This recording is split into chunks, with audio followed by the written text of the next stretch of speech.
Hey fellas, as you can see, I've got the bed put on the truck. I've had it outside today. Managed to get the bed packed around here. Got it bolted up to the tilt part back here. You can see the pieces of angle iron there with the bolts, the rod and everything, and it's being held up by this 2x4 wedged in the frame at the moment. So there's a couple things I want to start working on. I wanted to start working on the tilt bed part section. The tilt isn't really for show, it's more for to get the tires off. The fender wells come down over this so bad that they can't get the wheels off. So I wanted to work on it some today. I got the bed all bolted back on, and I have found out that I had mounted the shocks incorrectly.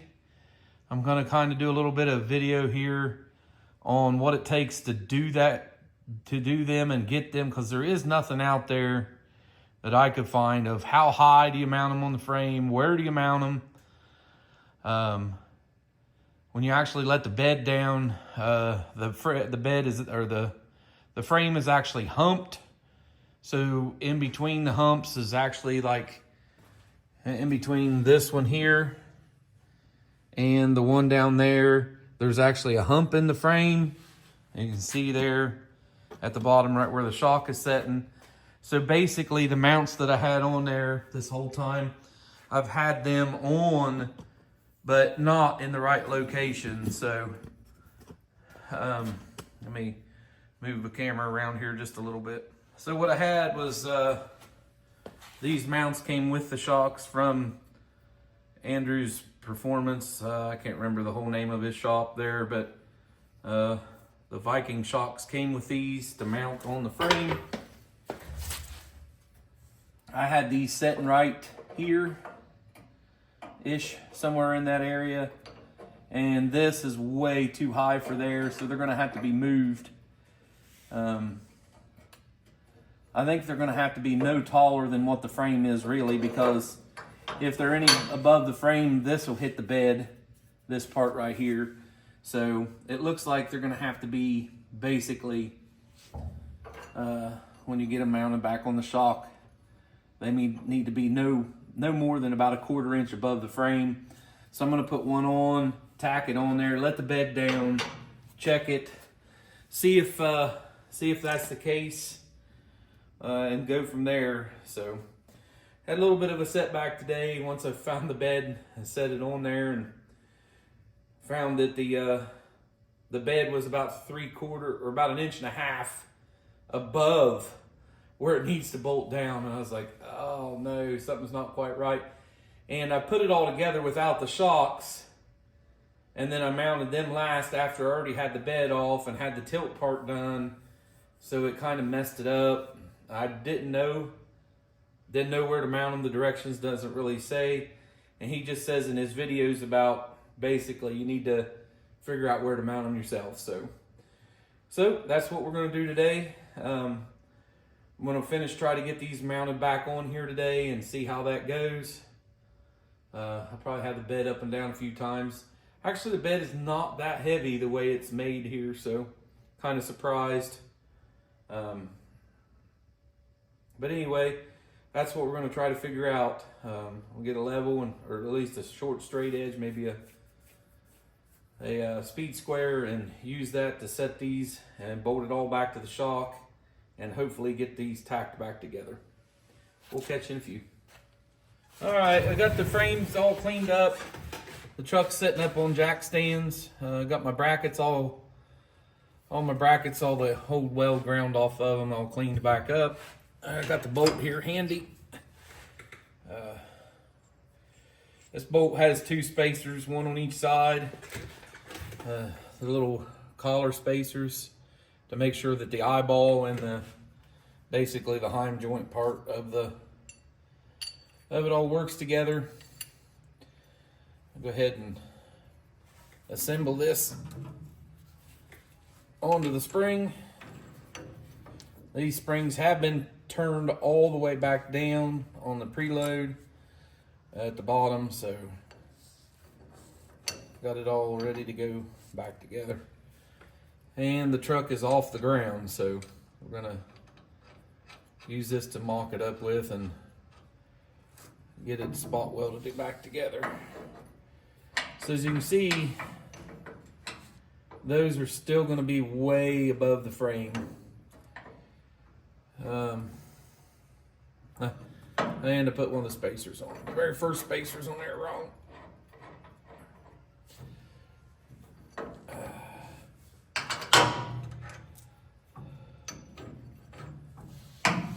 And one thing about this kit from Andrew's Performance is that the kit comes full with brand new grade 8 bolts, nylock nuts.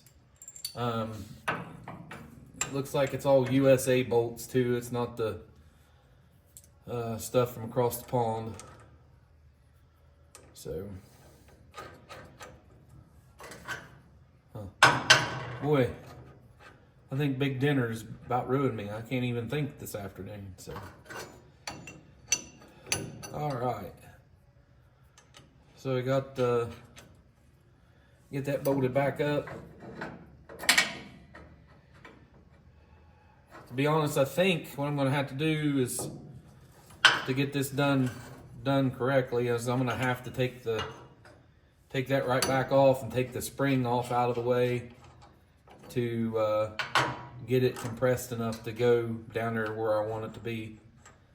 So we'll just take the spring right off out of the way. Set him over here so we can set it to the height we want.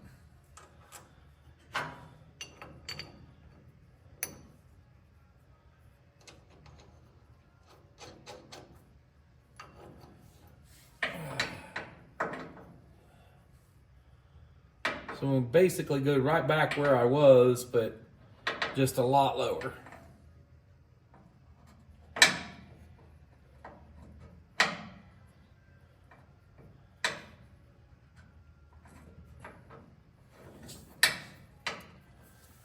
So go find a couple wrenches here real quick and we'll tighten up this bolt, snug it up so everything stays where it's supposed to. Be right back.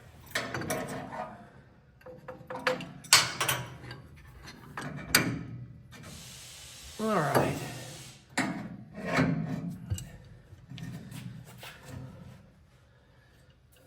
Let me grab one of my clamps here real quick. Okay, so I got me a clamp. Got everything that we need now, I think, to get this thing set in there.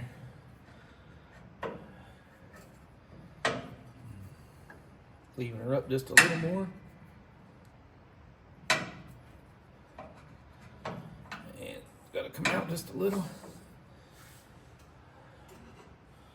So I'm going to take my speed square and set it just to the top of it there.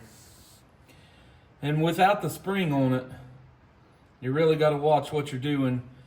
On down in here is the, just make sure you can see it before I start, is the axle here and the sway bar here. So we got to make sure that we're centered up in between those really well, because we don't want it rubbing on either one of them and have to do it again. So that looks like you guys are back there to where you can see pretty decent. Had a fellow comment on one of the earlier videos about, I wished we could really see what you were doing. So that looks like that'll fit right there really well. We'll check it on height one more time, which is pretty close right there. We'll leave the shock where it is. Looks like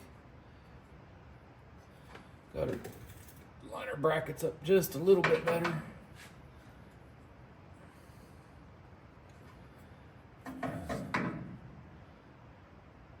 Those are a little tricky to get evened up.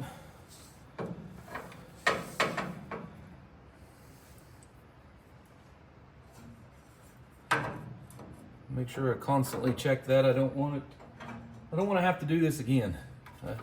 Twice is enough. Let's see.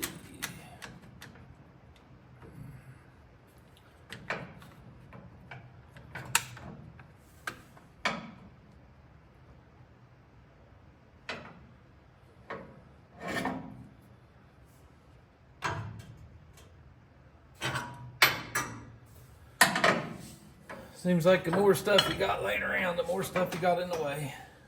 At least for me it does.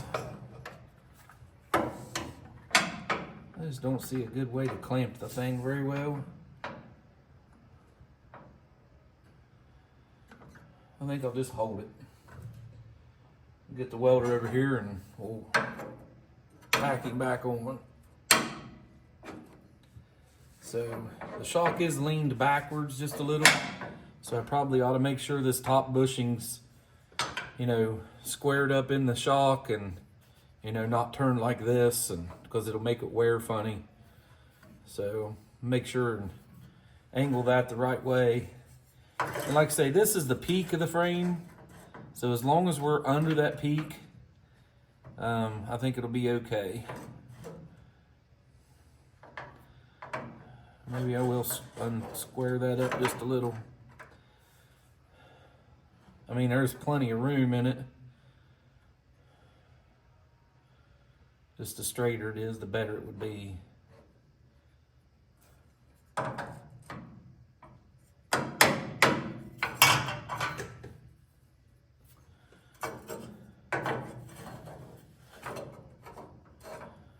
right, I think that's what I'm gonna go with, is somewhere right there.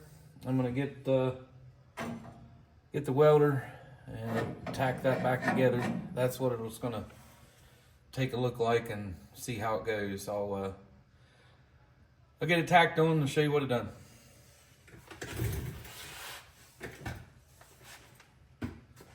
All right, so I took this rag, covered up the shock. Make sure you cover it up. You don't want nothing going down and getting seals or up on the shaft, or take a minute, cover them up as you do this. So I got it spot welded in on just that one side. I'm gonna let the bed down and see if I can't tell if that's gonna clear, make sure everything's gonna be okay. And then, like I say, I got it clamped in there, got it held nice and tight to the frame.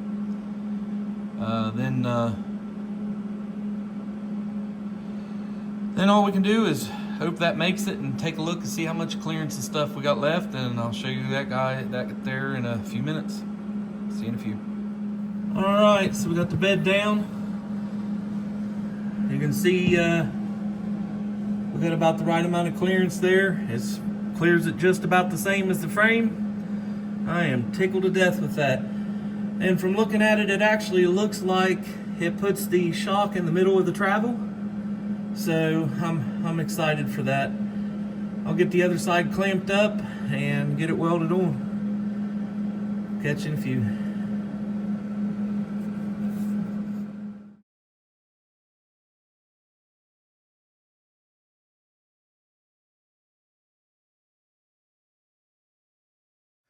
Hey fellas, I'm back. I went ahead and got that finished and tacked it and fully welded it in. Since that side cleared, I went ahead and done the other side. I've got now got the shocks fixed. That actually, I still haven't set the preload on them. I'll set that when I get the cab and everything back on it and make the ride height look correct. But there she is, back together. A little bit of a setback today. Didn't get to work on exactly what I wanted to work on. But it is back together, and that's what needed to happen. So got it fixed. The bed's on. It's able to be tilted. Actually, I was able to put that down, up and down by myself, which is a little more of a chore than I want to do again. But I was able to do it. So anyway, the next video we'll be working on making this bed tilt on its own. I've got I'm gonna put a cross member in, and I've got some 6-inch airbags from to put on it, so that way I can make it all work if I need to on the side of the road. That was the goal. I want to be able to at least take the tires and wheels off if I have to happen to flat or ruin a tire, something of that nature. So, well, anyway, until next time, we'll hopefully catch you next weekend and have some more to go on this thing. We'll catch you later. Thanks.